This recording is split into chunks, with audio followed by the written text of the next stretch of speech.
Little Red Cap, Little Red Riding Hood. Once upon a time there was a dear little girl who was loved by everyone who looked at her, but most of all by her grandmother, and there was nothing that she would not have given to the child. Once she gave her a little cap of red velvet, which suited her so well that she would never wear anything else. So she was always called Little Red Cap. One day her mother said to her, "Come, Little Red Cap, here is a piece of cake and a bottle of wine. Take them to your grandmother. She is ill and weak, and they will do her good. Set out before it gets hot, and when you are going, walk nicely and quietly and do not run off the path, or you may fall and break the bottle, and then your grandmother will get nothing. When you go into her room, don't forget to say, 'Good morning,' and don't peep into every corner before you do it." "I will take great care," said Little Red Cap to her mother, and gave her hand on it. The grandmother lived out in the wood, half a league from the village, and just as Little Red Cap entered the wood, a wolf met her. Red Cap did not know what a wicked creature he was, and was not at all afraid of him. "Good day, Little Red Cap," said he. "Thank you kindly, wolf. Whither away so early, Little Red Cap?" "To my grandmother's. What have you got in your apron?" "Cake and wine.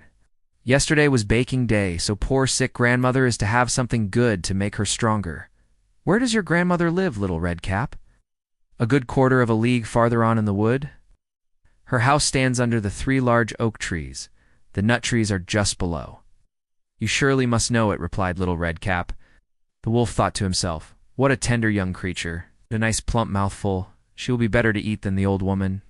I must act craftily, so as to catch both."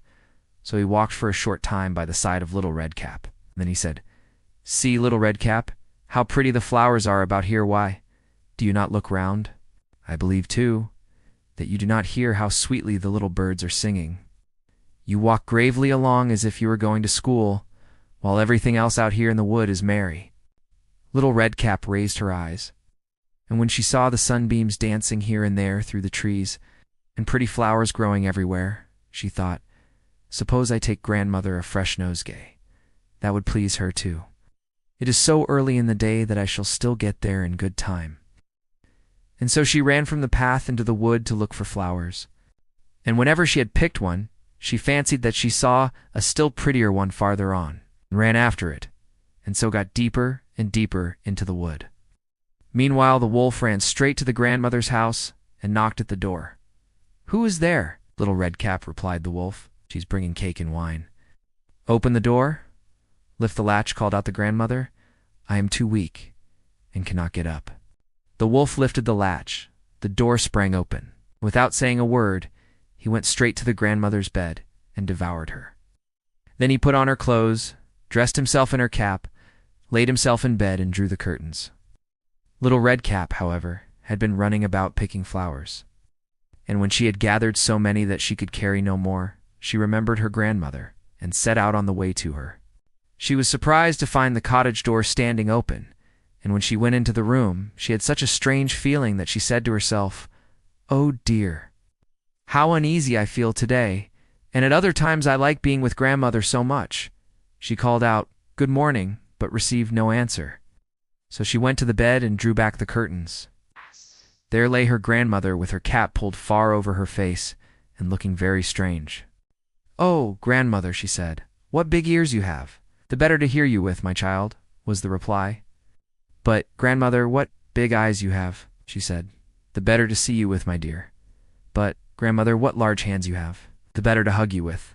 "Oh, but grandmother, what a terrible big mouth you have. The better to eat you with." Scarcely had the wolf said this than with one bound he was out of bed and swallowed up Red Cap. When the wolf had appeased his appetite, he lay down again in the bed, fell asleep, and began to snore very loud. The huntsman was just passing the house, and thought to himself, "How the old woman is snoring. I must just see if she wants anything." So he went into the room, and when he came to the bed, he saw that the wolf was lying in it. "Do I find you here, you old sinner?" said he. "I have long sought you." Then just as he was going to fire at him, it occurred to him that the wolf might have devoured the grandmother, that she might still be saved. So he did not fire, but took a pair of scissors and began to cut open the stomach of the sleeping wolf. When he had made 2 snips, he saw the Little Red Cap shining, and then he made 2 snips more, and the little girl sprang out, crying, Ah, how frightened I have been! How dark it was inside the wolf! And after that, the aged grandmother came out alive also, but scarcely able to breathe. Redcap, however, quickly fetched great stones with which they filled the wolf's belly. And when he awoke, he wanted to run away, but the stones were so heavy that he collapsed at once and fell dead. Then all three were delighted. The huntsman drew off the wolf's skin and went home with it. The grandmother ate the cake and drank the wine which Redcap had brought, and revived. But Redcap thought to herself, "As long as I live, I will never by myself leave the path to run into the wood. When my mother has forbidden me to do so." It also related that once, when Redcap was again taking cakes to the old grandmother, another wolf spoke to her and tried to entice her from the path.